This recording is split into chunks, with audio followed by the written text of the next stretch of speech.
a iluminação aqui para mim, fazendo favor.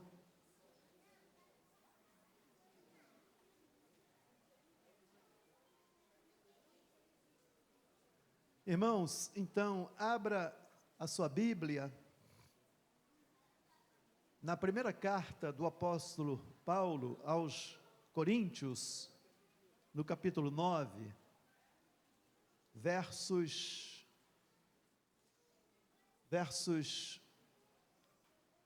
24 ao 27. 1 Coríntios, capítulo 9, 1 Coríntios, capítulo 9, versos 24 a 27. Fiquemos de pé em louvor à palavra de Deus, os que puderem.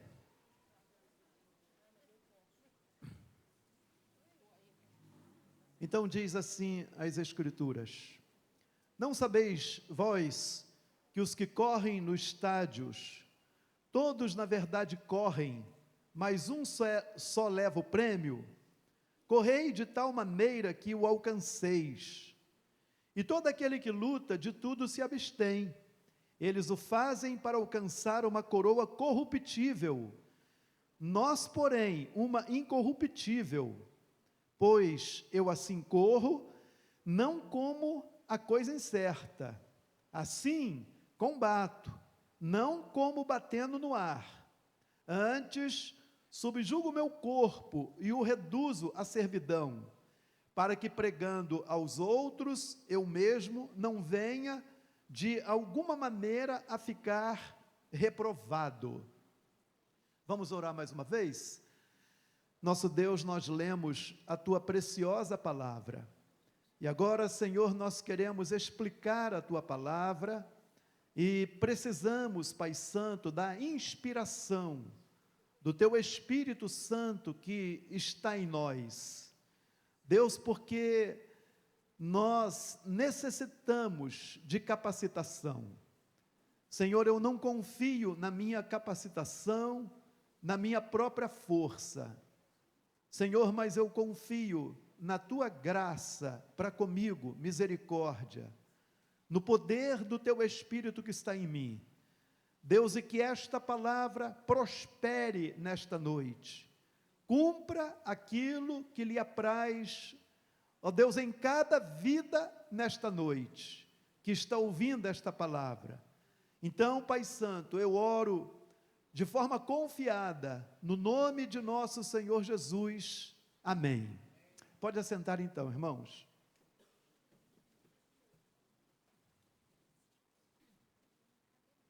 Nós vemos aqui que o apóstolo Paulo escreveu essa palavra para a igreja que estava em Corinto. E no capítulo 18 de Atos dos Apóstolos, nós vemos a saída do apóstolo Paulo de Atenas, capital da Grécia Antiga, e chegando em Corinto, que ficava a 80 quilômetros de Atenas. Isso aproximadamente no ano 50 a 51 depois de Cristo Jesus, já no finalzinho da sua segunda viagem missionária. E quando ele chega em Corinto, que é ali o centro da filosofia grega, ele começa a trabalhar como fabricante de tendas, juntamente com um casal de judeus crentes que vieram de Roma, Áquila e Priscila.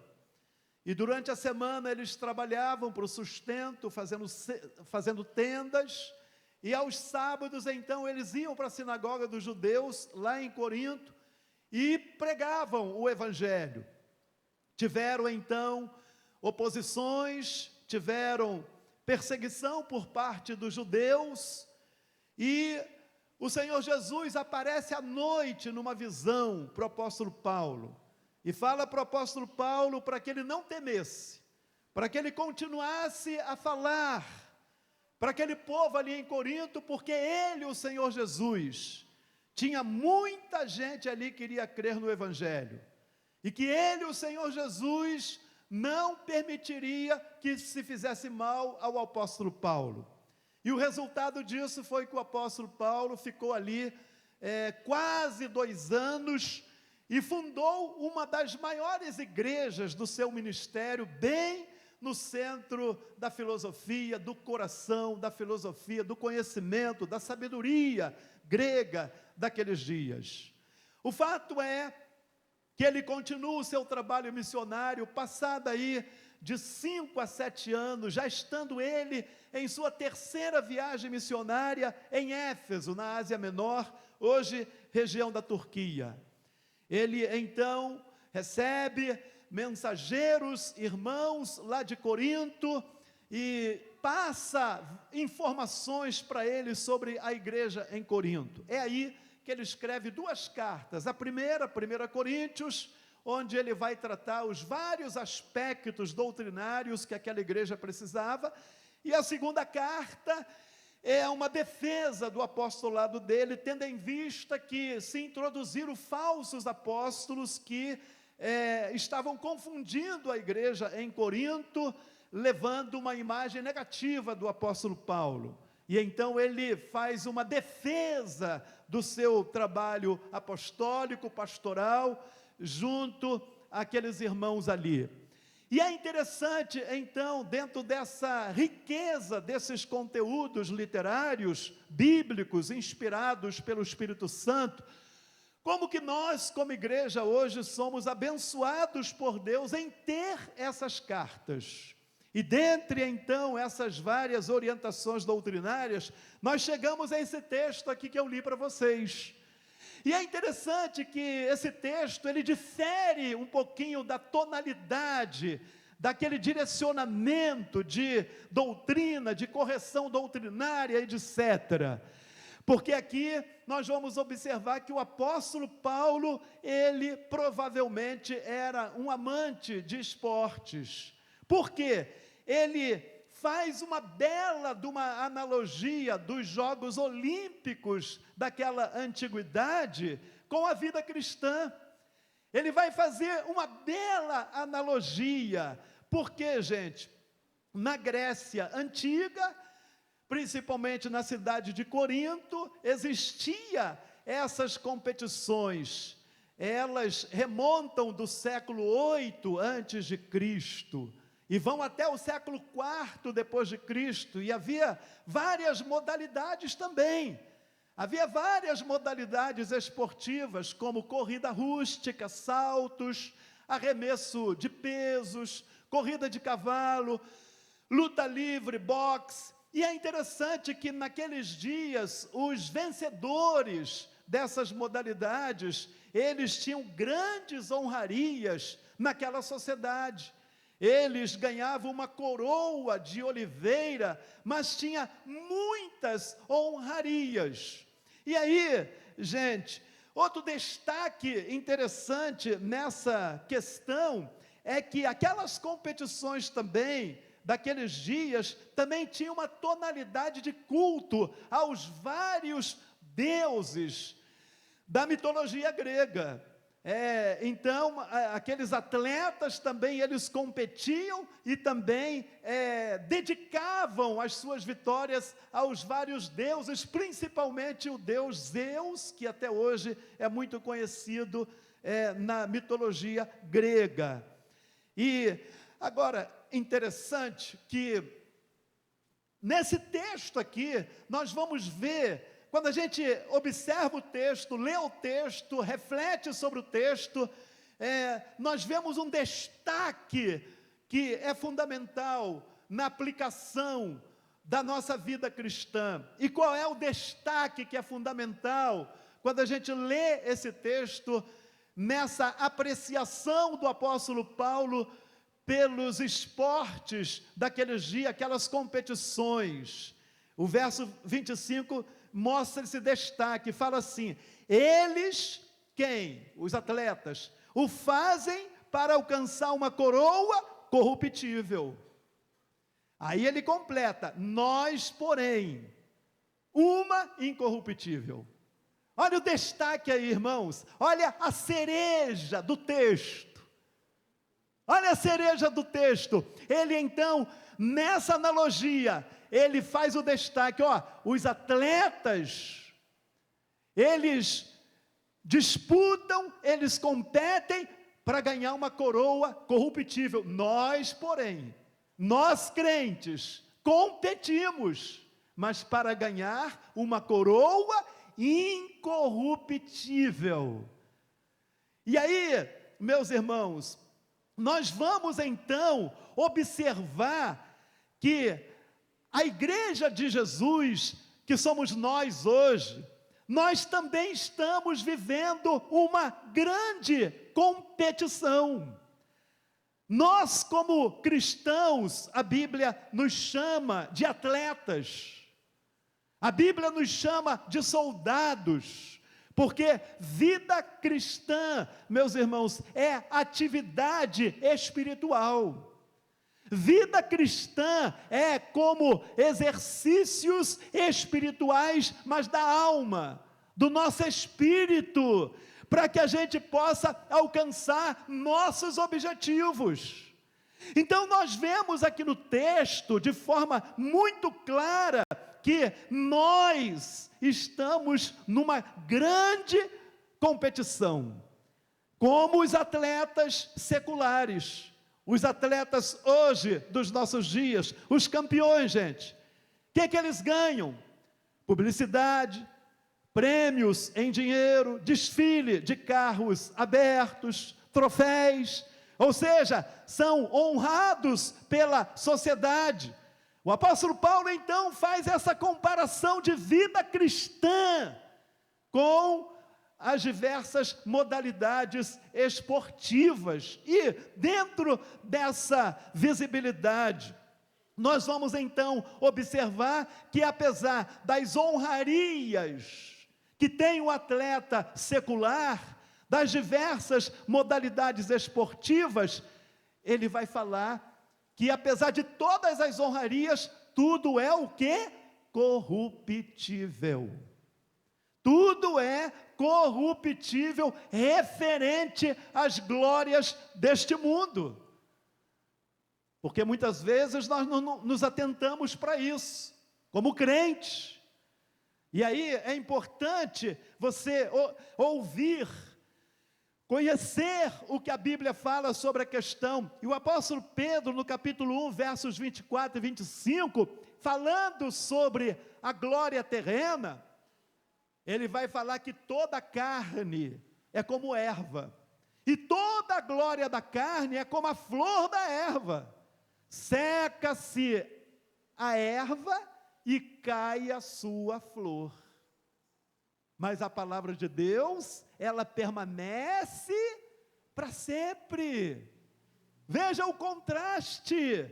A palavra de Deus é eterna, e essa palavra, ela foi pregada a nós, e vivendo ela, viveremos a eternidade feliz. O verso 23, o verso 3 e 4 de 1 Pedro, ele faz uma exaltação a Deus, e ele fala assim: bendito seja o Deus e Pai de nosso Senhor Jesus Cristo, que em sua imensa misericórdia nos gerou para uma viva esperança, pela ressurreição de nosso Senhor Jesus dentre os mortos. E aí ele completa: para uma herança incorruptível, incontaminada, que não se pode murchar, guardada para vós no céu. Amém, irmãos? A igreja tem a promessa de uma herança incorruptível, incontaminada, que não se acaba, que não murcha, guardada no céu, para quem crê, para quem é crente, para quem obedece a palavra, para quem vive o evangelho. A igreja tem uma recompensa eterna. Vale a pena ser crente, vale a pena eu e você permanecermos no Senhor. E então, meus irmãos, diante desse texto, eu quero destacar 3 condições para alcançarmos essa coroa incorruptível? 3 condições que eu vejo no texto que eu li para vocês, para que nós então alcancemos a coroa incorruptível. Então vamos lá. Primeira condição que eu encontro aqui no texto, a primeira condição para alcançarmos a coroa incorruptível é seguir o exemplo dos grandes campeões. A igreja precisa seguir o exemplo dos grandes campeões. Veja o verso 24, o que diz? Não sabeis vós que os que correm no estádio, todos na verdade correm, mas um só leva o prêmio. Aí ele finaliza o versículo: correi de tal maneira que o alcanceis. Então ele está falando para mim e para você que nós devemos correr na vida cristã, combater a vida cristã, viver a vida cristã como aqueles atletas que são campeões, aqueles atletas que lutam por uma coroa corruptível, mas lutam, aqueles atletas que procuram vencer e que são honrados na sua sociedade. Então ele está falando que nós devemos viver a vida cristã da mesma forma com que eles fazem para vencer, ou seja, seguir o exemplo dos grandes atletas, dos grandes campeões. Por quê, meus irmãos? Porque os campeões têm sempre exemplos positivos para nos ensinar, e diante disso, de grandes atletas que se destacam em nossos dias, nos dias antigos, nós vamos ver uma característica deles, um exemplo deles, e que nós precisamos desse exemplo deles, para que eu e você viva uma vida cristã autêntica e alcance também o nosso prêmio. Qual é essa característica de um grande campeão? Sabe qual é essa característica que eu vejo num grande campeão, num grande atleta? Paixão. Paixão, irmãos. Pode fazer uma pesquisa de todo jogador de futebol que se destaca, de todo atleta que se destaca em qualquer modalidade, nas lutas, em qualquer outro tipo de modalidade esportiva. São atletas que amam o que faz, são atletas que têm paixão por aquilo que eles fazem, e por isso, por ter paixão, eles então se esforçam, eles então se dedicam, eles então se doam, eles vão ao extremo, para que eles possam conseguir alcançar o objetivo deles, que é chegar em primeiro lugar, que é vencer, que é alcançar o prêmio, porque há paixão no coração deles. Verdade ou não, irmãos? Então o apóstolo Paulo, ele vai falar para mim e para você: correi de tal maneira também, para que alcanceis. Ou seja, tenham paixão também, tenham paixão na vida cristã, como os atletas seculares têm paixão para exercer as suas modalidades esportivas. Igreja, é necessário termos paixão por Jesus. É necessário que a gente ame a Deus, não de palavras, não de boca, mas ame ao Senhor de coração, de alma, de entrega. E Deus conhece tudo, Deus te sonda, Deus nos sonda, meus irmãos. O desejo de Deus é que nós o amemos. Esse é o desejo de Deus. O desejo de Deus é que nós sejamos apaixonados por Deus. E quando a gente é apaixonado pelo Criador, a gente faz a diferença. Quando a gente é apaixonado por Deus, nós fazemos diferença no nosso bairro, na nossa sociedade. Nós somos relevantes na nossa sociedade. Somos relevantes na escola, no trabalho, na família, porque nós temos paixão por Deus, porque nós amamos ao Senhor. E aí o missionário Wesley Duell, ele diz: os amantes apaixonados de Cristo adornaram a história e a herança da igreja. Olha que coisa profunda. Ele foi missionário 25 anos na China, e depois ele declara novamente: um cristianismo sem paixão não apagará o fogo do inferno. Essa é a realidade, irmãos. Se não tivermos paixão pela obra de Cristo na nossa vida, nós não vamos atingir o propósito de Deus, nós não vamos fazer diferença, nós não vamos ver a coroa incorruptível.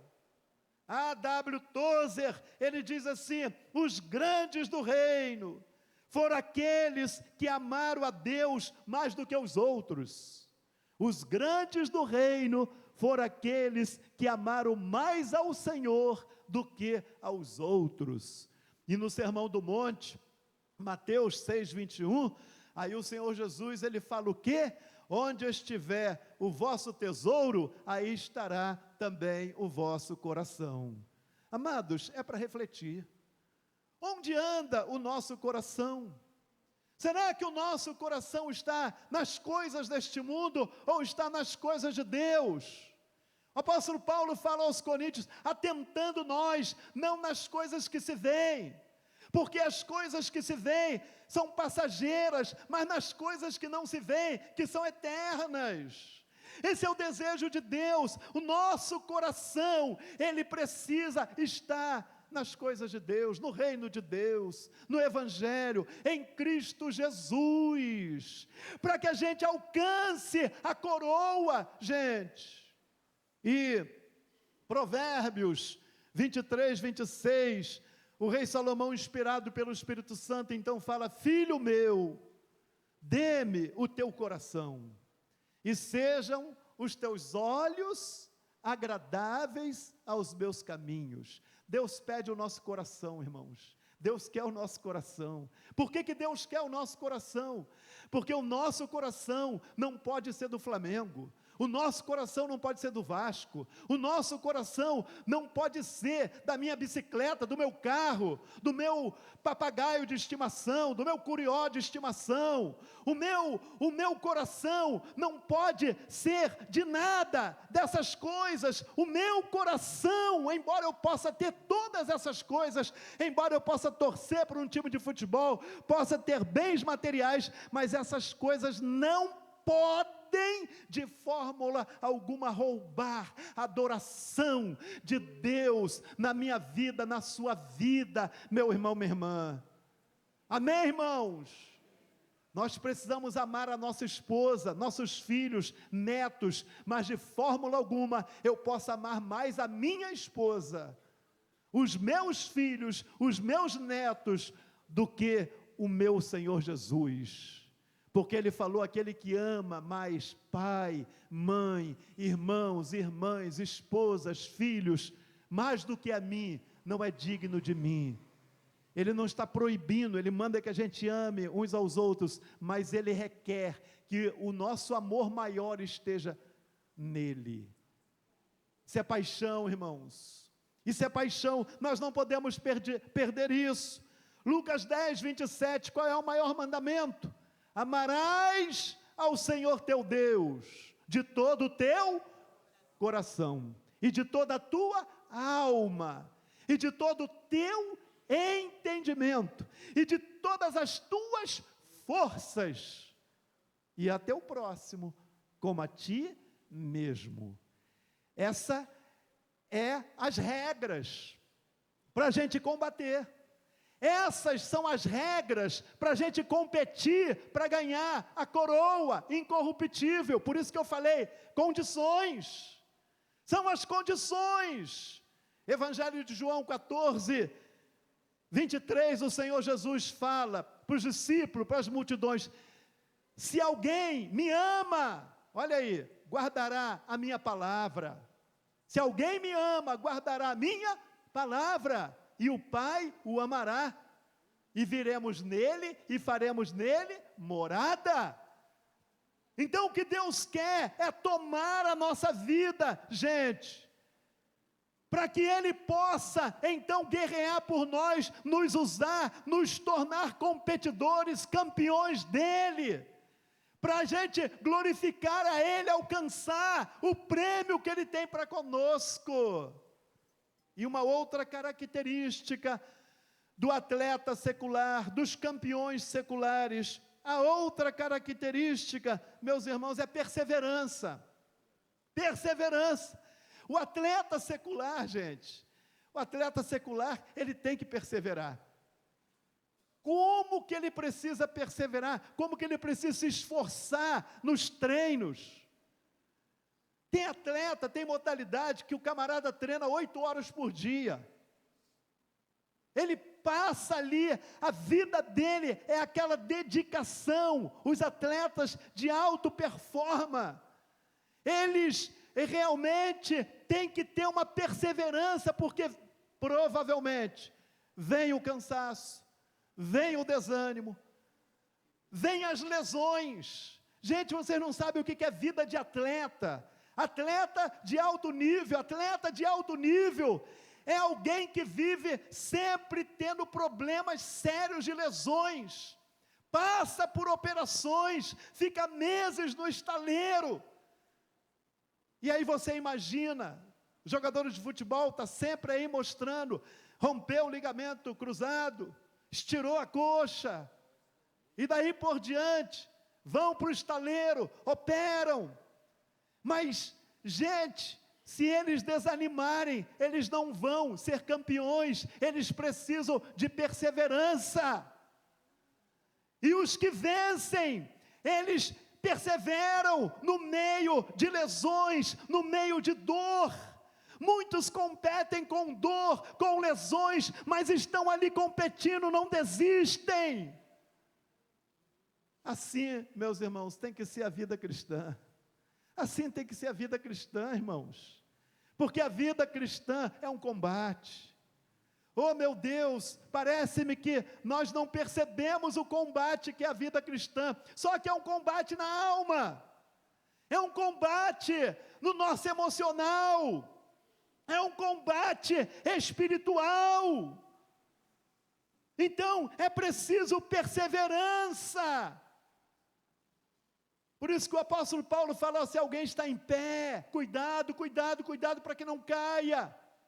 Mas se cair, Deus é poderoso para levantá-lo. Mas expertise, atenção, perseverança. Eu preciso perseverar na minha fé em nosso Senhor Jesus, em Deus.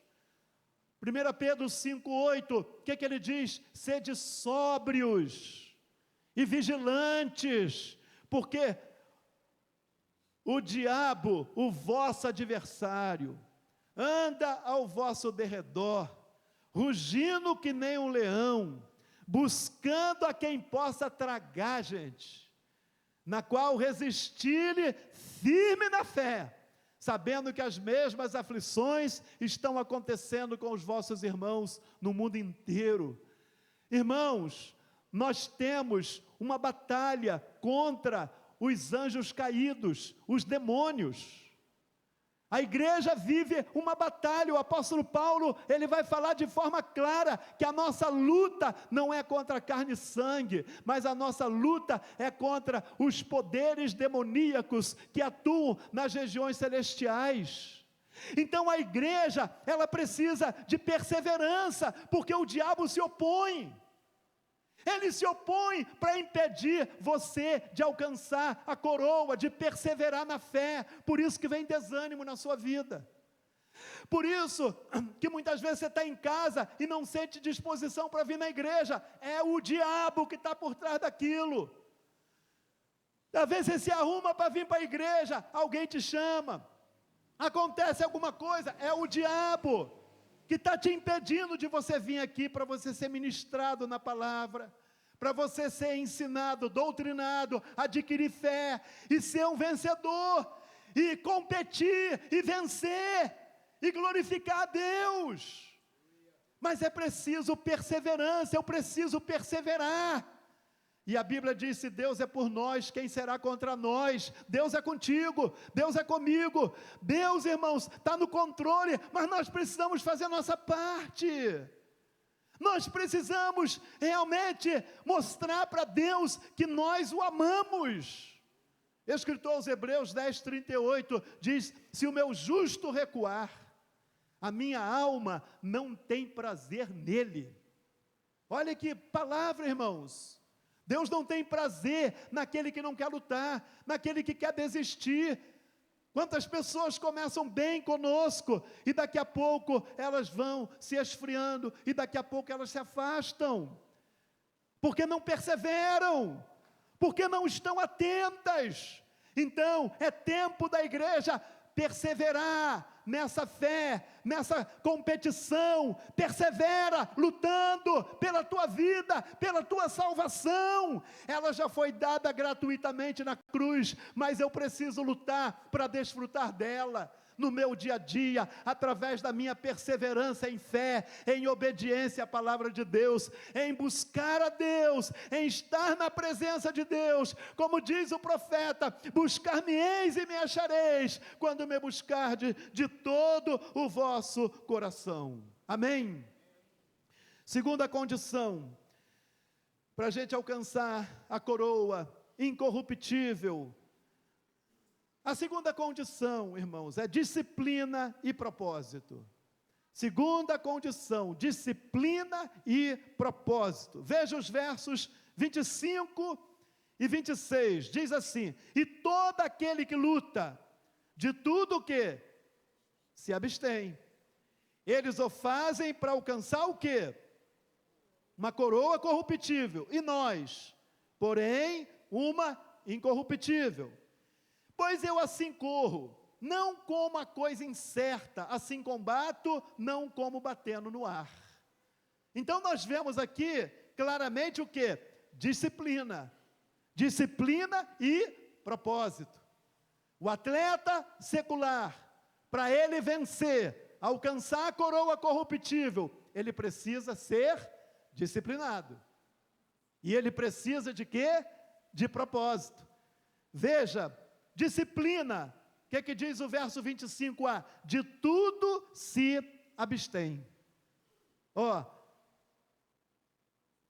De tudo, e aquele que luta, de tudo se abstém.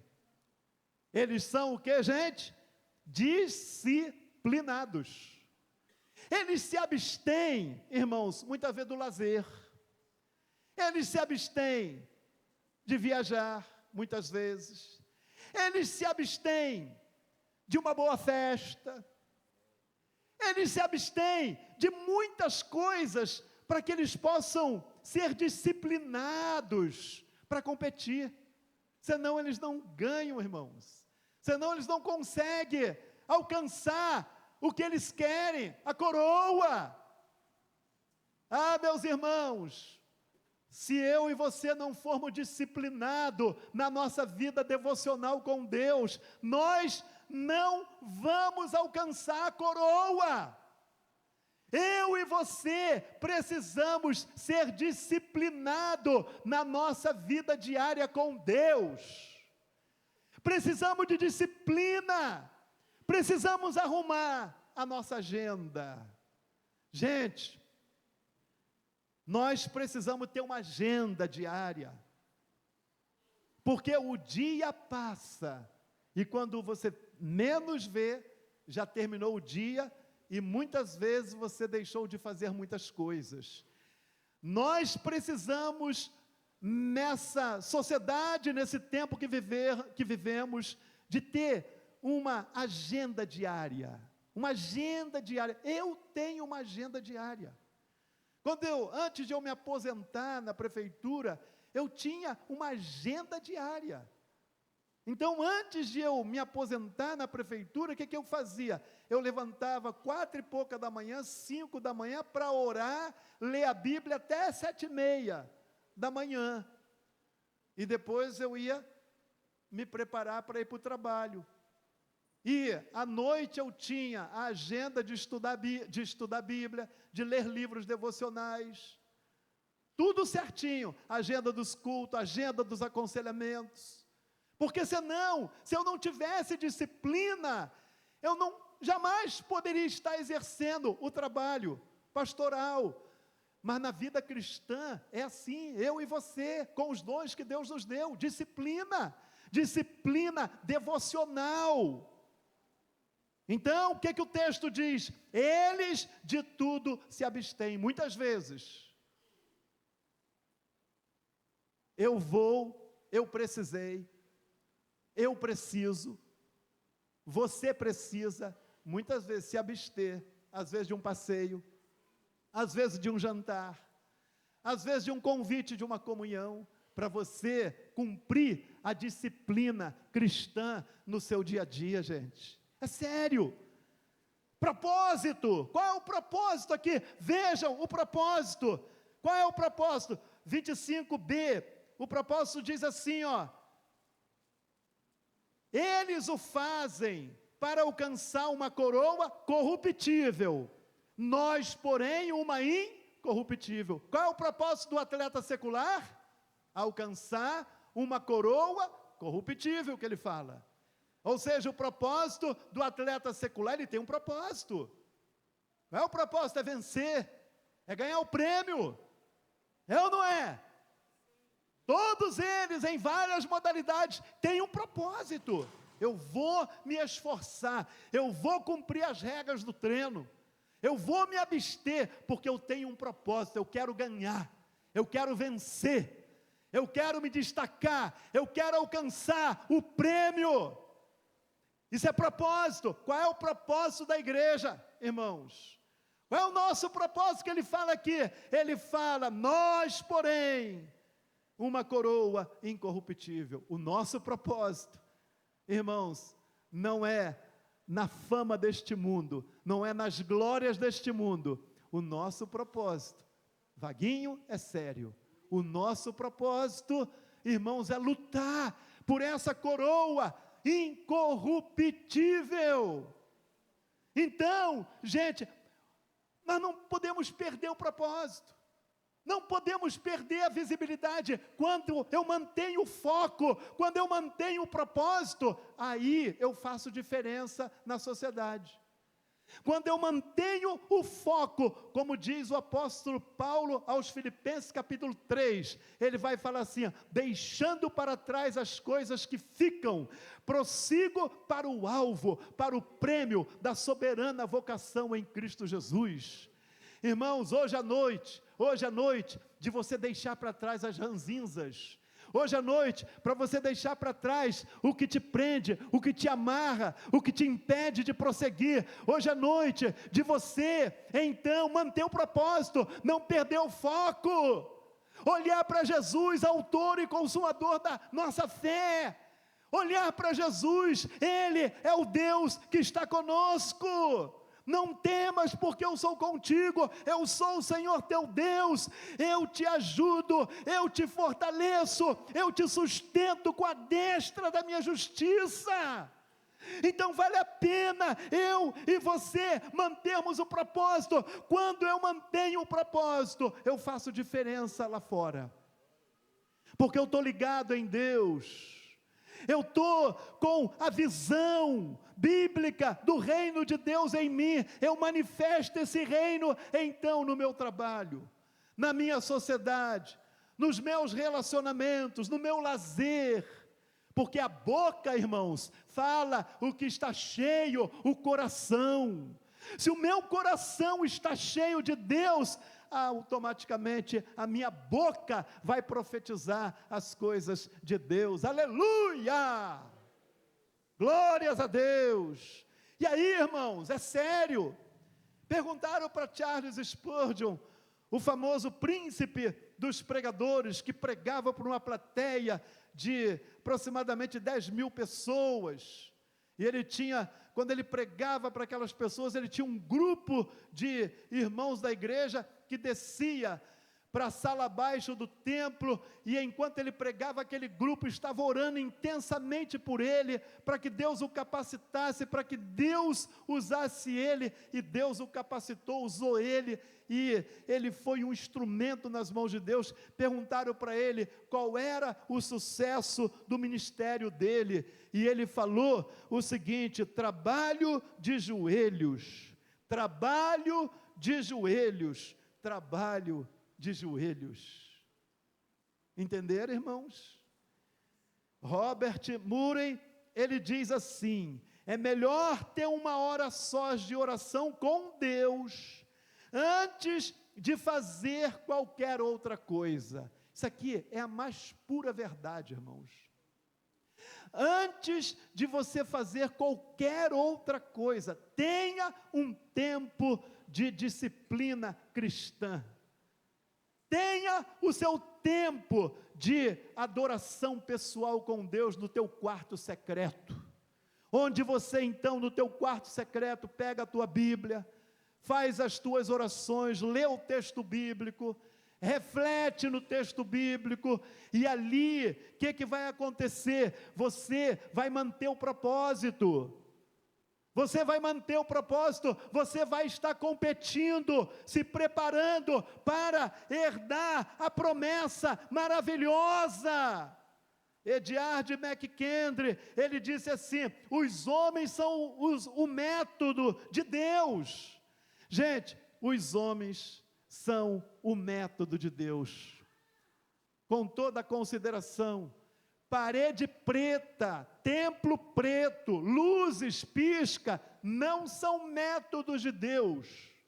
Métodos de Deus são homens e mulheres. Posso usar a parede preta, posso usar o pisca-pisca para um melhor ambiente, para uma melhor adoração, etc. Mas não é isso que Deus vai usar ou não. Não se iludam com essas coisas. Mas, veja, ele continua falando: a igreja procura os melhores métodos. É verdade. A igreja está sempre procurando os melhores métodos, não está errada. Precisamos de métodos bons. Mas ele continua: a igreja está à procura de melhores métodos. Deus está à procura de melhores homens. Enquanto a igreja está procurando melhores métodos, não está errada. Mas Deus está procurando melhores homens e mulheres. Deus está olhando para cá, Deus está olhando para cada um de vocês nessa noite, e Deus está olhando: será que eu posso contar com ele, com ela? Deus está olhando o teu coração, a tua motivação, e aí ele completa: Deus não unge planos, mas Deus unge homens e mulheres de oração. É esses que Deus usa. Amém, irmãos? E nós precisamos levar a sério isso. E outra característica do propósito é a vigilância. Gente, nós precisamos então vigiar o tempo todo. O atleta, se ele não vigia, ele é derrotado. Se a defesa do time de futebol não vigiar o atacante, o que acontece? O pessoal que gosta de futebol, o que acontece? O atacante vem e faz o gol, porque a defesa piscou o olho, o atacante vem e faz o gol. Nas lutas é a mesma coisa. O lutador não pode piscar o olho. Se ele piscou o olho, se ele deu um vacilo, o adversário pega ele, nocauteia ele. É assim, gente. É perfeitamente assim a vida cristã. Gente, nós temos que estar atentos. O diabo está só procurando uma ocasião. só procurando uma ocasião para poder impedir você de prosseguir, impedir você de alcançar a coroa, impedir você de competir para ser um campeão, para desfrutar das promessas dessa viva esperança, a herança incorruptível que está guardada no céu para mim e para você. E finalmente, irmãos, a terceira condição, para que eu e você alcance essa coroa incorruptível. A terceira condição, então, é renúncia de nossa própria vontade. Renúncia de nossa própria vontade. Evangelho é isso, irmãos. Não tem como eu fugir da mensagem. Ou o Evangelho me confronta e eu mudo, ou então eu não quero ser confrontado e não mudo, não tem jeito. Então observe aqui o verso 27, essa realidade. O que o apóstolo Paulo fala na parte A? Antes, o que ele faz? Subjugo o meu corpo e o reduzo à servidão. Meu Deus do céu. Antes, eu subjugo o meu corpo e o reduzo à servidão. E aí ele fala, para que pregando aos outros, eu mesmo não venha de alguma maneira a ficar reprovado. Então ele está falando que se ele não renunciar a ele próprio, que se ele não subjugar o corpo dele, subjugar a vontade dele, ele pode até estar como eu aqui pregando para vocês, ou vocês pregando lá fora, mas às vezes está pregando, está falando, mas não é aprovado por Deus, não alcança a vida eterna. Já pensaram nisso? Porque às vezes a pessoa se ilude, não, eu prego, eu ensino, e aí vive, mas não tem aquela vida devocional, diária com Deus, está achando que está tudo bem, mas ele está falando aqui, antes eu subjugo o meu corpo, eu não vou levantar, eu não vou conseguir levantar 5 horas da manhã para orar, eu tenho que pegar o ônibus da Verome 6 da manhã, eu não vou conseguir, pelo menos passar um tempo de oração aqui com Deus, 40 minutos, de meditação bíblica, oração, e aí você olha para a cama, aí você dobra para um lado, dobra para o outro, mas está tão bom o cobertor, e aí você fica até a hora de você se levantar para ir para trabalhar, e você não subjugou o corpo de você, não tem jeito, irmãos, tem que subjugar o corpo, tem que romper, tem que matar a natureza humana nossa não quer nada com Deus, o nosso eu, o meu eu, a minha natureza humana, sabe qual é? É ir com a Elaine, fica lá na Serra d'Água, na nossa casa lá, no meio do mato lá, quero nem saber, o meu eu, a minha carne quer isso, não quer saber de compromisso com a igreja e tal, não, eu vou curtir a vida, eu vou viver a vida, é o meu eu, só que se eu fizer isso eu morro, se eu fizer isso eu não vivo, se eu fizer isso eu não alcanço a promessa. Então nós precisamos subjugar o nosso corpo, romper com tudo aquilo que nos impede de ter vida, de comunhão com Deus. E aí eu falo algo muito interessante, irmãos, muito interessante. Ou eu e você somos cheios de Deus, eu e você somos cheios do Espírito Santo, ou eu e você somos cheios de nós mesmos. Não tem meio termo. Senhor Jesus fala que nós não podemos agradar a 2 senhores. Ou você agrada a Deus, ou você agrada a esse eu seu, que é controlado pelo príncipe da potestade do ar, o diabo. Então, ou eu sou cheio de Deus, ou eu sou cheio do Espírito Santo, ou eu sou cheio de mim mesmo. E se eu for cheio de mim mesmo, o que vai acontecer, irmãos? Eu vou ser reprovado diante de Deus. Eu posso ser aprovado pelos homens, eu posso ser aplaudido pelos homens, mas diante de Deus, eu sou reprovado. Então, nós precisamos entender que precisamos subjugar a nossa natureza, que é rebelde. Gente, não tenham medo disso. ou então não tenham, qual é a palavra certa? Não tenham assim, aquele cuidado de, a minha natureza é maligna. Não, a tua natureza é maligna mesmo. A minha natureza, irmão, é maligna. A minha natureza é maligna. Se eu for atender a minha natureza, eu não posso servir a Deus. Só que Deus nos deu armas para vencer a nossa natureza. Maior é o que está em nós do que o que está no mundo. Deus nos deu o poder dele, o Espírito Santo. Deus nos deu a fé nele. Deus nos deu as armas. Gente, indo para o final aqui, para vocês, Gálatas 2:20, o apóstolo Paulo então nessa batalha de renúncia, de subjugar o corpo para combater, para competir, ele fala assim: já estou crucificado com Cristo. Vivo não mais eu, mas Cristo vive em mim. A vida que eu agora vivo, vivo-a pela fé no Filho de Deus, que me amou e se entregou por mim. Gálatas 5:24.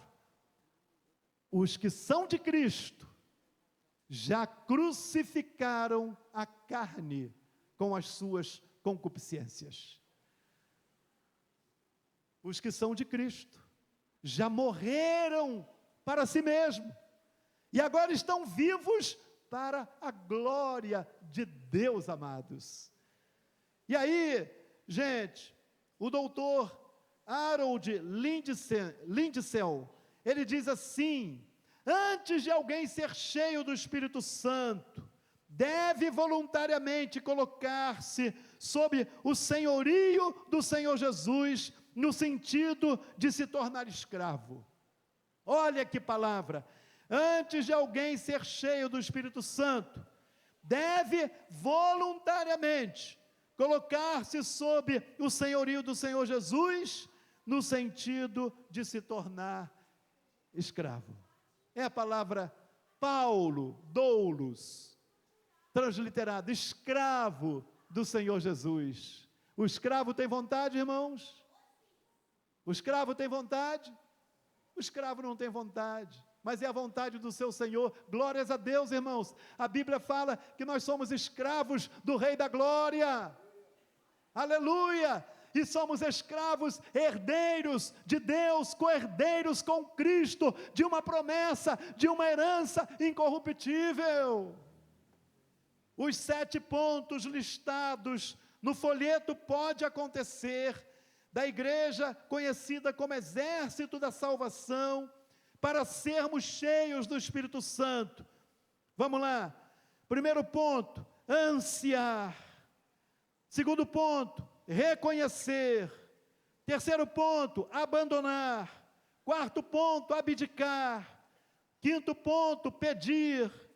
Sexto ponto, apropriar-se. E sétimo ponto, agir.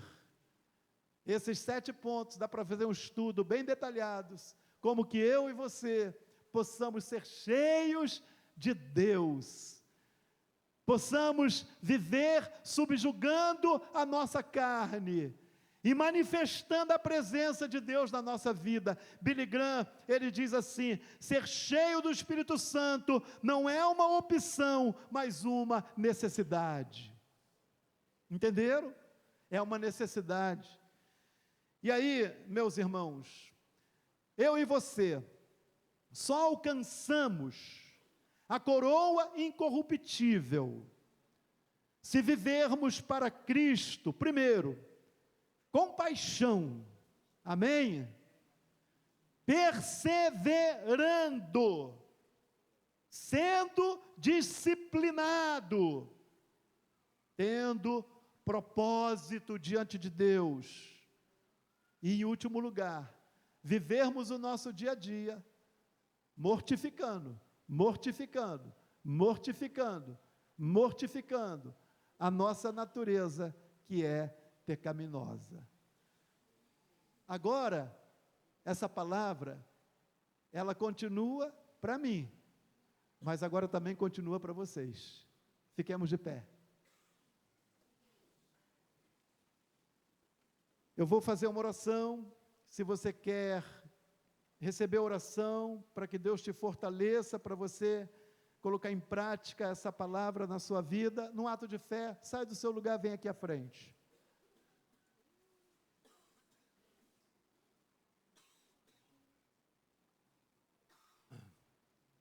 Ministério de Música, se tem algum hino preparado, vem um jovem, fica com o Gabriel, vem outra jovem, fica com a Paola, aqui rapidinho, gente.